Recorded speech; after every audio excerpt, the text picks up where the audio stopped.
आशुतोष महाराज जी के पावन चरणों में मेरा सादर दंडवत नमन। आज आपके समक्ष एक कहानी के माध्यम से कुछ बताने जा रहे हैं। जब जब इस धरा पर महापुरुषों का आगमन हुआ है, तब तब संसार का कल्याण ही हुआ है। जब महापुरुष का संसार में आगमन होता है तो उन्होंने जनमानस के लिए कार्य ही किया। इसी श्रेणी में आते हैं सैन भगत जी। सैन भगत जी जिन जिन प्रांतों में गए, उन्होंने सिर्फ प्रेम की गाथा ही गाई। यहाँ तक कि उन्होंने प्रेम रस ही सबको पहुंचा, सबको दिया। अब संत भगत जी कई प्रांतों से भक्ति रस बताते। मालवा के एक गांव है जो दसमपुर में, वहां पे भी उन्होंने केवल सत्संग, भजन और ऐसे कई गाथाएं उन्होंने सुनाई। भक्ति की, प्रेम रस की गाथा ही सुनाते रहे। संत भगत जी की चर्चा चारों ओर फैल चुकी थी। दूर दूर से लोग उनके पास आते थे, उनके सत्संग सुनने, उनके सत्संग सुन के आनंद प्राप्त करने के लिए। उनसे उनके भवन में जाके, उनके चरणों में बहुत से लोग वहां पहुंचते थे। धीरे धीरे इनकी चर्चा इतनी फैली कि वहीं के एक राजा थे, उनके पास भी उनकी चर्चा फैली, उनके पास भी उनकी चर्चा गई। उनकी चर्चा सुन के राजा के भीतर एक जीने की आस जगी। राजा एक कोढ़ बीमारी से पीड़ित था। वो इस कदर से पीड़ित हो रखे थे कि कितने ही लोग उनको आए ठीक करने के लिए, परंतु उन पे कोई असर नहीं पड़ा। दवाई का कोई असर उन पे नहीं पड़ा। कितने हकीम आए उनको देखने के लिए, परंतु उनका जो उनकी कोढ़ की बीमारी थी वो टस से मस नहीं हुई। उनके शरीर पे इस तरीके से जम रखा था कि किसी के उपचार से उनका ठीक ही नहीं हो रहा था। उन्होंने तो अब जीने की आस भी छोड़ दी थी। जैसे सैन भगत जी का सुना उन्होंने, तो उनके अंदर, उनके भीतर एक जीने की एक आस जगी। एक अंधेरे से उजाले में उनको कुछ नजर आया कि मैं भी जी सकता हूं। उन्होंने तुरंत ही अपने दूत से कहने लगे कि जाओ, तुम सैन भगत जी को हमारे राजमहल में लेकर आओ, वो मेरा उपचार करेंगे।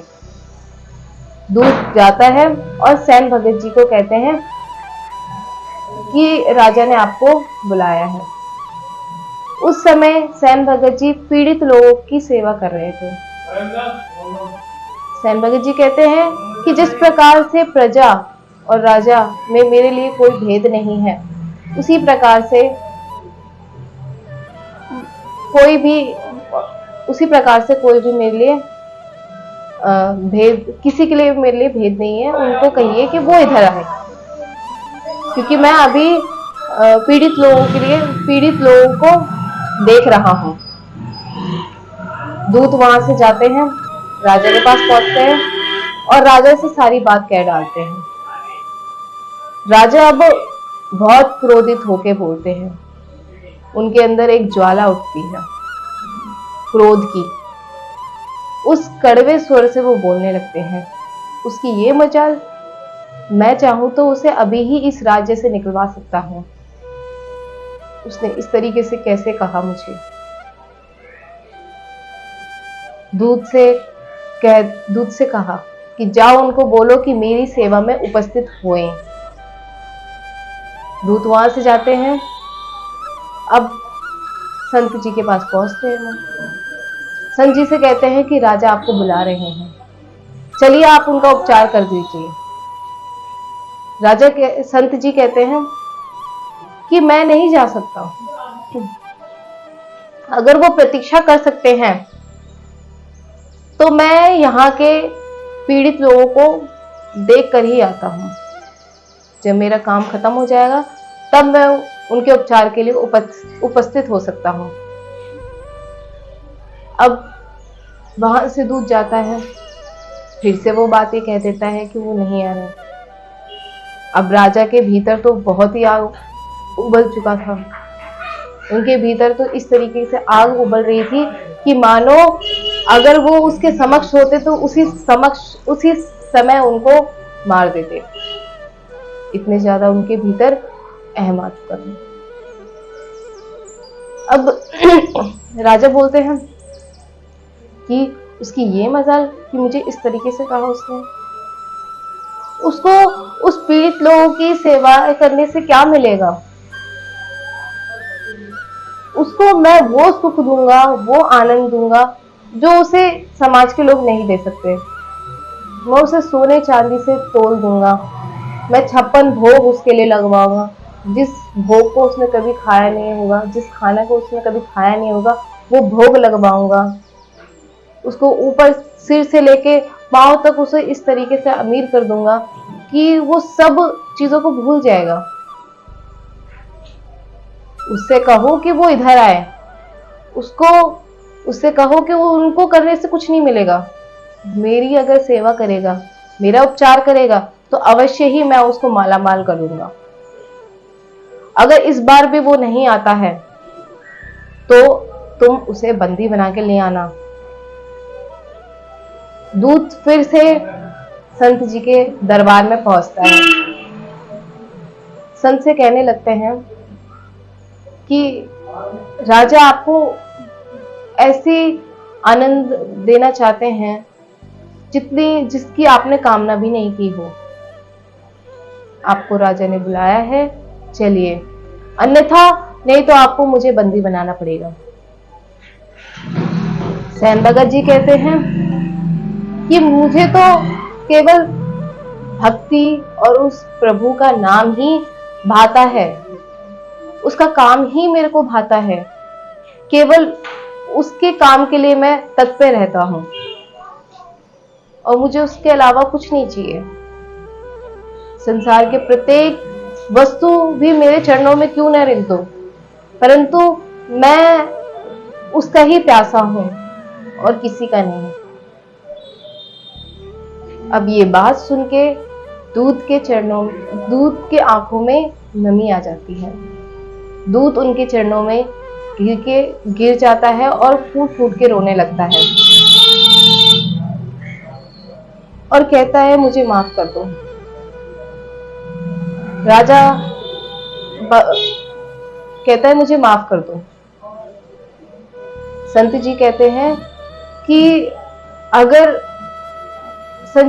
कि उसके जो कोढ़ का जो कारण है, उसकी जो ईर्ष्या है, उसके भीतर जो अहम है, जो अहंकार है, वास्तव में उसका जो मुख्य कारण है बीमारी का, वो यही है। जिस दिन उसने अपने भीतर से इन अवगुणों को निकाल देता है, उस दिन से उसके जीवन में एक नए प्रकाश उत्पन्न होगा। एक जो बीमारी जो है उसकी, वो क्षीण खत्म हो जाएगी। अब दूत उनकी बात सुन के वो बहुत ज्यादा अपने राजा के लिए चिंतित हो जाते हैं। वो कहते हैं कि उनको बोलो यहां आए, अगर उचित ना समझो तो फिर मुझे बंदी बना के ले जाना। दूत कहता है कि मैं अगर आपको बंदी बना दूंगा तो मैं ये पाप का भागीदारी नहीं बनना चाहता। वो वहां से नमी आंखों में लेते हुए राजा के दरबार में पहुंचता है। राजा से कहता है कि मैं आपके भलाई के लिए कहता हूं कि आप जाइए उनके समक्ष, आप जाओ वहां पे, आपके जितने भी बीमारी है वो सब टल जाएंगे, सब समाप्त हो जाएंगे। परंतु राजा के भीतर तो बहुत ज्यादा उथल पुथल हो रखी थी। पहले से ही उन्होंने इतनी चीजें देखकर उनके भीतर तो इतना आग फैल चुका था कि अब उनके अवगुण ही बोलने लगे। दूत बहुत तेज स्वर में बोलता है कि आप जाओ, मैंने आपका नमक खाया है, इसीलिए ही मैं आपकी भलाई के लिए कह रहा हूं कि आप जाइए वहां पे। राजा बोलता है कि तुम्हें तुम्हें फर्क नहीं पड़ता है, मैं अभी चाहूं तो तुम्हें मार सकता हूं, मुझे इस तरीके से क्यों बोल रहे हो। अब राजा विचार करने लगता है, जिसको अपनी जान की भी परवाह नहीं है, वो इतने स्वर में कैसे, वो एकदम कैसे बोल सकता है। अवश्य ही कोई बात है। वो तत्क्षण ही वहां से प्रस्थान होते हैं और सैन भगत जी के दिशा की ओर जाते हैं। उसी समय एक प्रकृति अपनी एक घटना घटती है। उसी समय बादल छाने लगते हैं और बूंद गिरने लगते हैं। जैसे ही बूंद की एक एक कण उस राजा के कोढ़ की बीमारी पर पड़ता है, तो वैसे ही उनके भीतर एक ठंडक पहुंचती है। धीरे धीरे वो बीमारी खत्म होने लगती है, धीरे धीरे वो कोढ़ समाप्त होने लगता है। जब वो सैन भगत जी के दरबार में पहुंच जाता है, तो वहां तक पहुंचते पहुंचते उसके भीतर जितनी भी बीमारी होती है बिल्कुल समाप्त हो जाती है। वो बिल्कुल एक स्वस्थ व्यक्ति बन जाता है। वो अपने आप को देखता है कि मैं स्वस्थ हो चुका हूं। जैसे ही सैन भगत जी के पास पहुंचते हैं, वो बीमारी से मुक्त हो जाते हैं और सैन भगत जी के पास जाते ही आंखों में जो नमी होती है वो फूट फूट के रोने लगते हैं। उनके चरणों को पकड़ के रोने लगते हैं कि मुझे क्षमा कर दें, मुझे माफ कर दे कि मैंने इतनी बड़ी भूल की। वो बोलता है, मैंने कुछ नहीं किया, जो किया वो तुमने किया। तुमने जैसे अपने भीतर से अपने अहम को मिटाया, क्रोध को मिटाया, तत्क्षण ही तुम्हारी बीमारी अपने आप ही ठीक होने लगी। मैंने तुम्हारे लिए कुछ भी नहीं किया, तुमने अपने लिए खुद कुछ किया है। राजा बोलता है कि अब आप मुझे बताइए कि आपको क्या चाहिए, क्योंकि आज मैं आपके वजह से इतना स्वस्थ हो पाया हूँ, इसलिए मैं आपसे पूछता हूँ कि आपको क्या चाहिए। उन्होंने बोला कि मुझे कुछ नहीं चाहिए, मुझे सिर्फ तेरे जैसा एक व्यक्तित्व का समाज चाहिए, तेरे जैसे व्यक्तित्व का पूरा एक समाज चाहिए जो अध्यात्म की ओर जाए।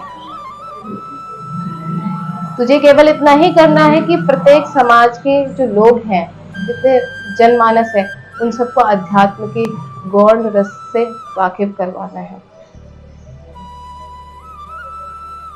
राजा ने सुना और इस चीज पे चले भी। बिल्कुल सटीक है। जैसे ही समाज में महापुरुषों का आगमन होता है, वास्तव में वो समाज के हित के लिए ही कार्य करते हैं और समाज के उत्थान के लिए ही कोई ना कोई कदम उठाते हैं, और ऐसा कदम उठाते हैं कि विश्वास हो जाता है कि उनके चरणों में ही जाकर हमें शांति मिल सकती है। ठीक इसी प्रकार से राजा जब उनके चरणों में गिरते हैं, तो वो अपनी सारी बीमारियों को, सारी बुराइयों को समाप्त कर देता है और स्वयं को ठीक पाता है।